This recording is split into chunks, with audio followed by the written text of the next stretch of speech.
किसी गांव में एक गरीब व्यापारी अपने गधे के साथ रहा करता था। व्यापारी का घर बाजार से कुछ दूरी पर ही था। वह रोज गधे की पीठ पर सामान की बोरियां रखकर बाजार जाया करता था। व्यापारी बहुत अच्छा और दयालु इंसान था और अपने गधे का अच्छी तरह ध्यान रखता था। गधा भी अपने मालिक से बहुत प्यार करता था, लेकिन गधे की एक समस्या थी कि वह बहुत आलसी था। उसे काम करना बिल्कुल अच्छा नहीं लगता था। उसे सिर्फ खाना और आराम करना पसंद था। एक दिन व्यापारी को पता चला कि बाजार में नमक की बहुत मांग है। उस दिन उसने सोचा कि अब वो बाजार में नमक बेचा करेंगे। जैसे ही हाट लगने का दिन आया, व्यापारी ने नमक की 4 बोरियां गधे की पीठ पर लादी और उसे बाजार चलने के लिए तैयार किया। व्यापारी गधे के आलसीपन के बारे में जानता था, इसलिए गधे के ना चलने पर उसने गधे को 1-2 बार धक्का दिया और गधा चल पड़ा। नमक की बोरियां थोड़ी भारी थी, जिस वजह से गधे के पैर कांप रहे थे और उसे चलने में मुश्किल हो रही थी। किसी तरह गधे को धक्का देते हुए व्यापारी उस आधे रास्ते तक ले आया।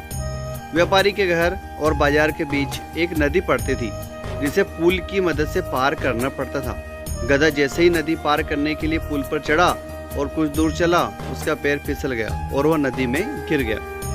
गधे को नदी में गिरा देख व्यापारी घबरा गया और हड़बड़ाते हुए तैरकर उसे नदी से निकालने जा पहुंचा। व्यापारी ने किसी तरह अपने गधे को नदी से बाहर निकाल लिया। जब गधा नदी से बाहर आया तो उसने देखा कि उसकी पीठ पर लदी बोरियां हल्की हो गई है। सारा नमक पानी में घुल गया था और व्यापारी को आधे रास्ते से ही वापस घर लौटना पड़ा। इस वजह से व्यापारी का बहुत नुकसान हो गया, लेकिन इस घटना से आलसी गधे को बाजार तक न जाने की एक तरकीब सूझ गई थी। अगले दिन बाजार जाते समय जब पुल आया तो गधा जानबूझकर नदी में गिर गया और उसकी पीठ पर टंगी बोरियां में रखा सारा नमक पानी में घुल गया। व्यापारी को फिर से आधे रास्ते से ही घर लौटना पड़ा। गधे ने हर दिन ऐसा करना शुरू कर दिया।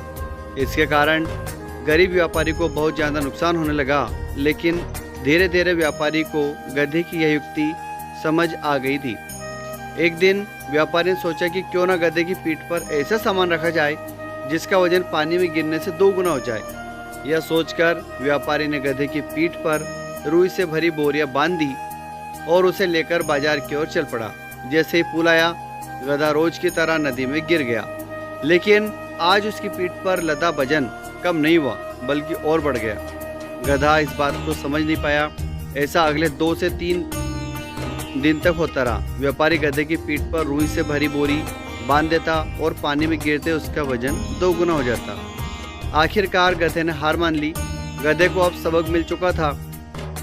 चौथे दिन जब व्यापारी और गधा बाजार के लिए निकले तो गधे ने चुपचाप पुल पार कर लिया।